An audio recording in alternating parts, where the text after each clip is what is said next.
All right, I've been having a little bit of trouble deciding how to start my videos because I always say in the classroom, I always say, good afternoon, but it's not the afternoon, it's like 12 o'clock at night.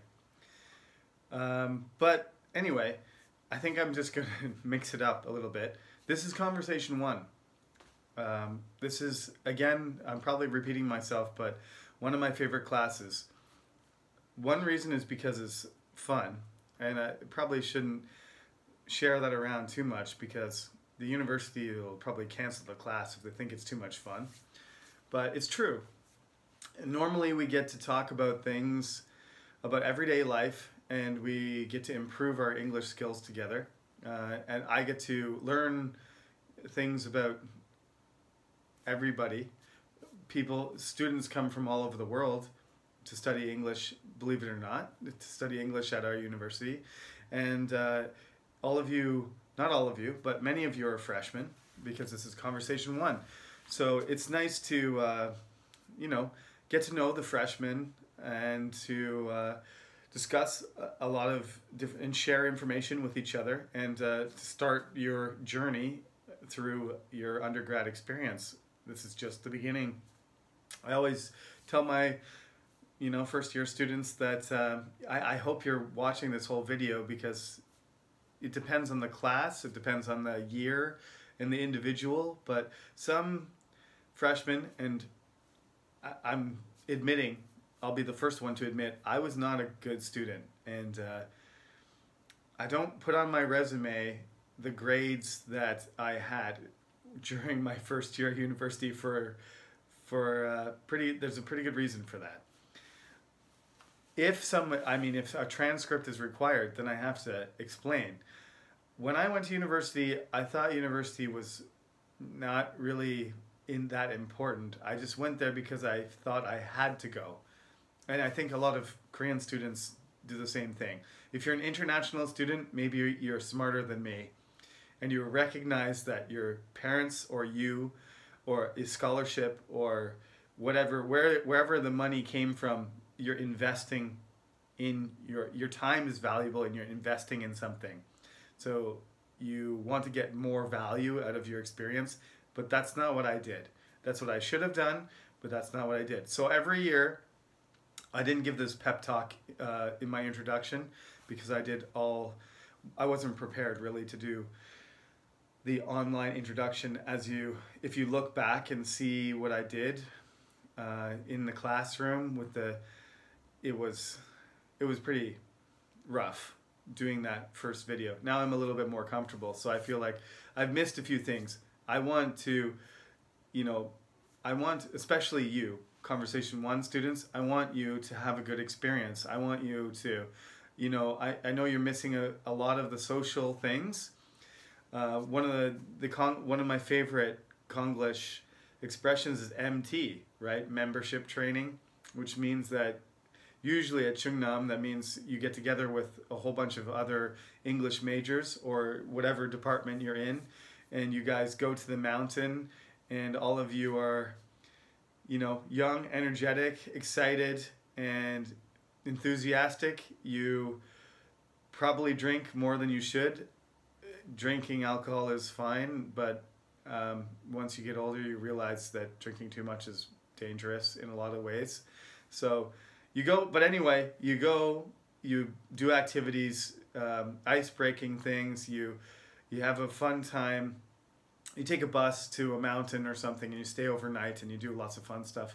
But all that stuff is canceled. The Chungnam festival with all the food and meeting all the older students who introduce you and help you and share their experiences with you, all of that stuff is not happening.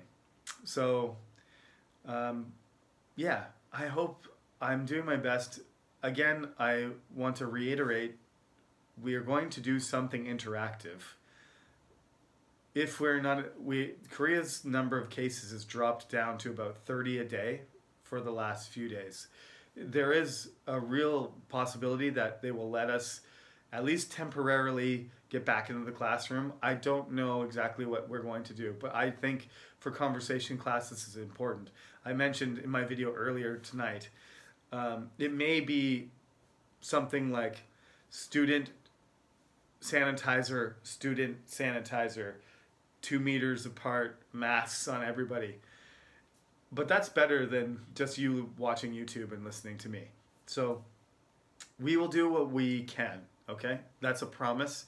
And if we do not go back in the classroom for safety or health concern for reasons that I can't control, then I'm telling you right now, there's going to be something arranged. I might even have to do small groups. There's 2 sections to this conversation one, the courses I teach. So there's 2 groups, the 10 a.m. and the 12 a.m. groups. And it may, because there's 40 of you, it's not going to work probably to have 40 of you talk to me at once. So it may come down to us making some sort of arrangement, like we would normally have 4 hours every Tuesday from 10 until 2. So I'm just trying to throw ideas out there, and I'm not promising this is the way it'll be, but I'm promising something will happen. It may be something like 10 of you, I'll give student numbers and I'll organize this, and then we'll have 4 groups of 10 kind of thing, because I think there's 42 or 43 of you total. We'll just have 4 groups of, we'll get 1 hour with a group, and we can all talk to each other. If we have more than 10 people, people are going to be talking at the same time, and people they're going to interrupt each other and talk over each other, and it's going to be pretty chaotic. So that's what I came up with today. That's one possible scenario. Otherwise, we'll be in the classroom, and I won't have to come up with something creative or fancy or weird. But if I do have to do that, that's what I will. That's what we will do. Okay? So that's the current update. Now you're updated. Today we're going to talk about sports. Like I said, this is one of my favorite classes for a number of reasons. It's not because it's difficult. It's not because it's easy. It's just because there's a lot of getting to know people. And I mean, one of the reasons that some of you want to learn English, everybody has their own reason, but a lot of people I ask my students every semester when they take this class, why are you taking this class? And most students say, because I want to talk to people from wherever. And English is a good way to do that. And it's true. You can learn French or Spanish or Korean or Chinese. And those are also good options. But English is the most common language in the world for international communication. It's not the #1 native language in the world, because that's Mandarin, that's Chinese. But there are more than 1 billion people. I think we don't really know exactly how many people speak it, but we'll be close to 2 billion people that speak English as a first or second language, that they're able to communicate. So you have access to essentially 2 billion people, whether you do it through this, medium of video or phone calls, or if you do it in person. You have the ability, if you learn English, you have the ability to communicate with a huge proportion of basically something like 25% of the world you can talk to in English, which is an advantage of this language. I'm going to share with you a couple links because the topic today is sports. We're on chapter 5, and the first thing I usually say about this is I say, by a show of hands, and I can't see you, but we'll just pretend, how many of you like sports? And the proportion of English students, there's more girls than boys, there's more women than men, and Korean women especially tend to not be super into sports. And that's not to say that Korean women are not good at sports, but for various reasons, the culture of Korea doesn't encourage Koreans to play sports, although that is changing. And I'm not making judgments or anything. Korean women are amazing golfers. They dominate that sport. Their short track and speed skating. The whole world knows that Korean women can destroy certain events. But soccer, um, baseball, football, those kind of things, hockey, for example. I mean, Korean men don't really play hockey that much either. My students normally say, you know, they're not that interested in sports, but the Korean guys often are the same. I mean, everybody has their own hobbies, so I get a very muted response. Often is what I'm trying to say. There's more girls than men normally in my classes because humanities is normally the proportion is higher of women, of females, and they're not. Maybe it's also because humanities majors don't like to play sports. I remember, honestly, there was a lot of women in my classes, and I was surprised that so many of them were sporty. I can remember meeting a lot of English majors that were sporty, but it was normally because they had other hobbies and interests. It had nothing to do with English. The ones that were super into literature or English were not usually athletic type. And they were smarter than me, and quite frankly, they got better grades than me. And I was always competing with them, but when I had free time, I liked to play basketball or soccer or hockey when I had a chance, and they would study more. And that's just a different attitude, and that's why they did better than me in class. So it really, we go through the whole, we cover these topics, run the gamut. These topics are designed to be diverse. So you're going to get some topics that you're not as enthusiastic about. So, you know, the first question in this chapter is, what sports do you play? And that's a terrible question to ask. This is what it boils down to. What I'm trying to explain is that if I ask my classroom, what sports do you play? And they say, I don't, or nothing, that kind of kills the conversation right away. And I don't want that scenario to occur in the interview. I can't ask you a question and you just shut down the question right away. So we have to have a broader approach. Sports, like it or not, play them or not, sports are huge. It's huge business. It's a huge part of our culture, and we are talking in English. And some of my other classes, which some of you are taking, actually my British and American culture class, we're eventually going to get to the point where we talk about how there's other cultures too that love sports, but in particular British culture nurtured certain types of sports, like team sports that were oriented, and they created this kind of leisure, this interest in spectating and enjoying sports.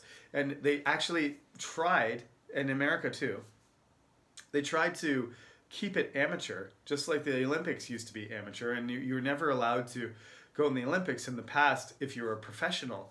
But they tried to make this is because of London. This is because of the British attitude, is that sport should be some sort of pure exercise entertainment experience.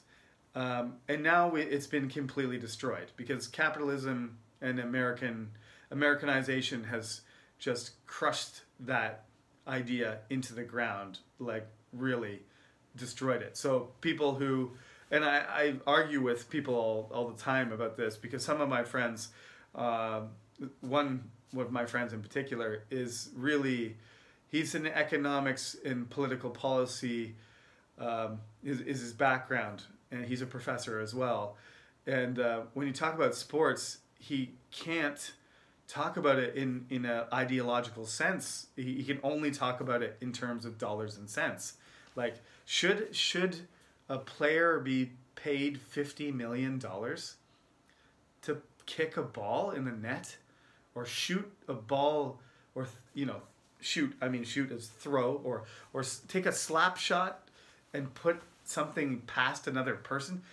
You pay doctors $1 million and you pay a really talented athlete $50 million. It seems like it's hard to put your finger on exactly what, if you want to articulate the argument, it's hard to have an argument about it, because they're just saying, well, 20,000, nobody wants to watch the doctor, right? Nobody, it's just one person's life. And there's a $50 million is nothing, because that person gets 50 million people to watch them play. So that's what they're getting paid for. They're popular. They're getting paid for the attention. They're getting paid for the ticket sales. They're getting paid for all the money that they suck in to a rich person, usually a rich white guy, usually a rich person's pockets. That's what they pay them for. They pay them $50 million because that's more than what they're worth, right? Messi, you guys all know, you people, I keep saying guys in these lectures. I don't mean that. You know, when I say guys, I mean all of you. You all know when you pay Cristiano Ronaldo, or you pay Messi, or you pay Michael Jordan, LeBron James, any number of other famous athletes, hockey players I won't mention because you probably don't know them. But you pay those guys, and they bring in more money than you pay them. That's why they get paid so much. That's my friend's argument. And I understand the economics, but it's still wrong. Okay? But let's just say, that's my opinion, and I have reasons for it, and my friend has reasons for his argument too. So I'm going to ask you to talk about, can you please tell me, what's your opinion about sports? This is, again, a super open-ended question. Tell me your opinion about sports. You can say something negative. You can say, I don't like sports because I don't like getting dirty and sweaty, and I don't like waking up the next morning, and this is true of me too. I don't like the gym, right? I don't like certain sports because I work out, and then the next day I wake up and I'm like, oh my God, my shoulders, my back, my neck. This happens more when you get older. I would pretty much do anything when I was 20, but now, if I don't really love something, I'll play hockey anytime, and I'll get up the next morning and be in pain and not care. But if you ask me to play something, like if you ask me to go for a run, or you ask me to lift heavy things in the gym for an hour, and the next day I wake up in pain, that's a sacrifice for me, because I really dislike it. So some of you might dislike certain things that are just any sport requires. You may not like running, you may not like your heart beating fast, or you may not like sweating, or you may not like falling down. You may not, maybe you got injured. I've been injured over and over again. That's definitely a huge drawback of sport, is that if you play a lot of sports and you're not careful, or you're unlucky, you end up with, broken bones and ripped things all over the place. 10 years ago, I tore my Achilles tendon. Anybody who asks me what's the worst day of your life and what hurt the most, that's what I tell them. The day that my leg exploded while I was playing soccer suddenly was the most pain that I've ever experienced in my life. It was a horrible day. And then the next 6 months of recovering was also horrible. And that was the first year, that's the year I started teaching at Chungnam. That was super fun. I just finished my exams that day when that happened. It was a Friday in June. So we had just finished exams, and I was done, and the summer vacation was starting, and then boom, I broke my leg. So that's the way you can approach it. You can approach it from a personal point of view. I don't like sports because of this. This happened to me, or this is what I don't like about sports. Explain that to me. Or you can say, this is why I like sports.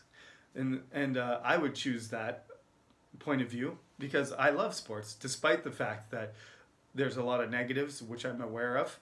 I would make the argument that sports are good. Stress relief is one of my main objects. Exercise, as long as you don't get injured. Health, exercise, losing weight, camaraderie, friendship, teamwork, stress relief. These are positive arguments that you can put it into that context instead. You could decide not to make it personal at all, though. As I just explained to you, you can look at a broader perspective and just say, well, sports is dumb.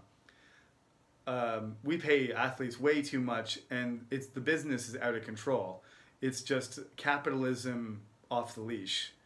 And that's partly I have to watch hockey because I don't care how much they get paid, because I'm in love with hockey. And you saw me wear my Oilers, excuse me, I can't even say it, got too excited. My Oilers jersey, my Oilers hoodie, I have jerseys, but I wore that hoodie in one of my lectures just for fun. And that was because I pay money that I probably shouldn't pay. That Oilers hoodie is a lot more expensive than a regular one. And the hockey jerseys that have somebody's name on it, and you know, they have the logo and the NHL symbol there, those things are, you can buy a hockey jersey for $50, or you can buy an authentic Connor McDavid Oilers jersey for $500. It's 10 times more money. Why do I do it? I don't know. It's because I love sports. So that's where people come in on the spectator, you know, aspect. Some there's all kinds of reasons. Usually in Korea, there's a certain moment that everybody in Korea loves sports. It doesn't matter who you are. That usually happens when the Korean national team in a certain sport, usually baseball or soccer, does well, right? And the whole country rallies. So most of you are too young to remember, but even I remember in Canada watching the 2002 World Cup and just being in complete amazement about this country called South Korea crushing teams that they had no business beating in the World Cup at home, with people going ballistic. And by ballistic, I mean going crazy. Ballistic means just, I won't get into that, but look it up in your dictionary, I suppose. Ballistic just means going crazy. You know, I can't remember what they called it. It was probably the Sea of Red or something in Korean. But just in this city, in Daejeon, I have a friend of mine who lived here, and I'm totally jealous of him. He watched Korea beat Italy in Daejeon, in the World Cup stadium. And every single person was wearing a red jersey. The Red Devils are what they were called, I think. And he was there when Korea beat Italy.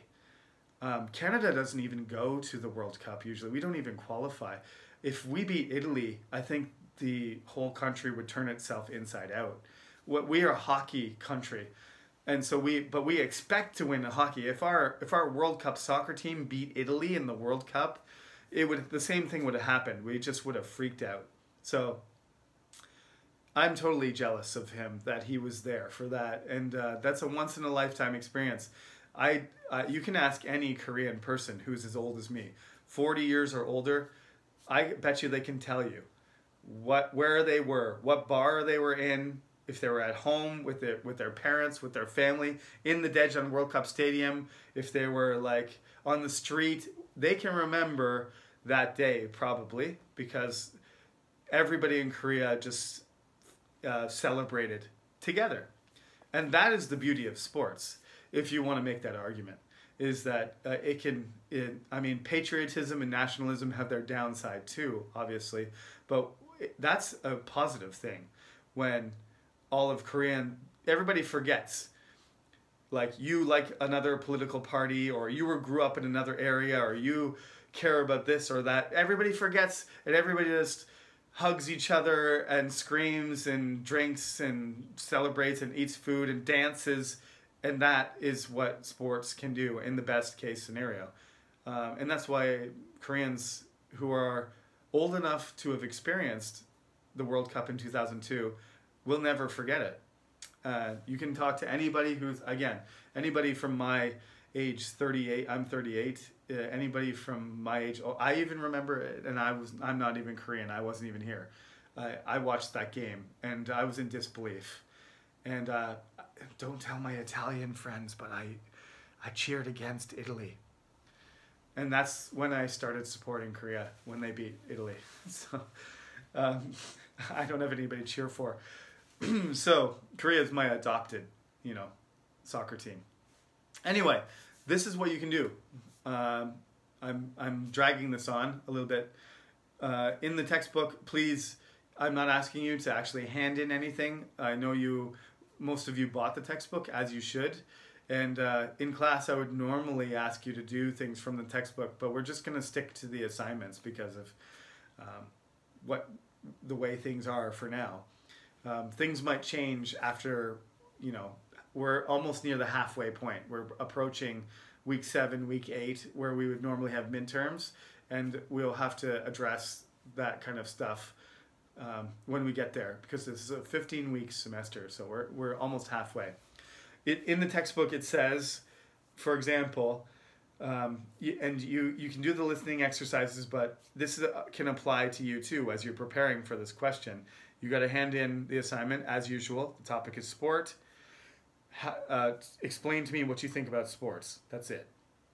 So you can apply any of these questions that are on page 51. For example, they say, who does a sport that's not very popular? So you can talk about a sport that's really uncommon or that people don't know very well. Shidam is Korean wrestling. That is a very interesting sport.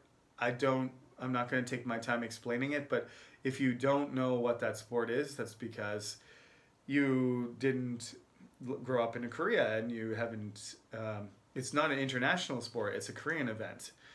I don't want to compare it to any other thing, but it's a sort of wrestling thing where they wear certain costume, which is just basically covering their important parts, and then they grab the sash that's wrapped around their waist, and they try and toss the person out of the ring or on the ground. It's not really sumo wrestling. If somebody's going to say, inevitably somebody from Canada or America would say that. They don't push each other or slap each other. I've watched sumo wrestling. It's not the same. It's more like, I think it's more like judo. It's more like judo. They call it judo here. In a sense, there's nothing to grab onto up here. So instead they have to grab onto the clothing that's wrapped around their lower and mid parts, right? So they just throw the person using that, and you can't grab a gi or any cloth up here because they're bare chested. That's Shidam. If you want to explain an exotic sport or something, explain a sport from your own country that nobody else does, that's fine too. Exercise is not really sport, okay? So it has to be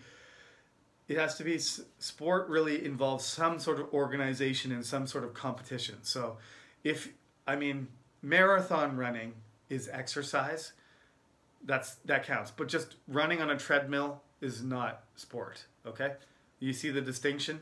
It's like there has to be a race, there has to be a purpose, you have to score, or you have to be competing with somebody. That's what sport, it has to be organized in some way. If you're just moving your body in order to burn calories, that's not sport, okay? If you do something that's really, like if you're doing dancing or something in a class or yoga, that's okay. That's permitted. But just going to the gym and lifting heavy things or moving your legs doesn't count, okay? So don't choose those topics. The other questions, who doesn't play sports often, who plays on a team, who started doing sports when they were an adult, and who has to travel to do a sport, and who wears special clothes. These are just kind of triggers, like they're starting points for you to come up with something. But basically what I want you to do is to explain to me what you think about sports. Okay, so that's the assignment. Again, half a page submitted to me by next Tuesday, and I'll have further updates for you next time. So thank you for listening, and I'll keep in touch with all of you about what we're going to do going forward. Have a good night.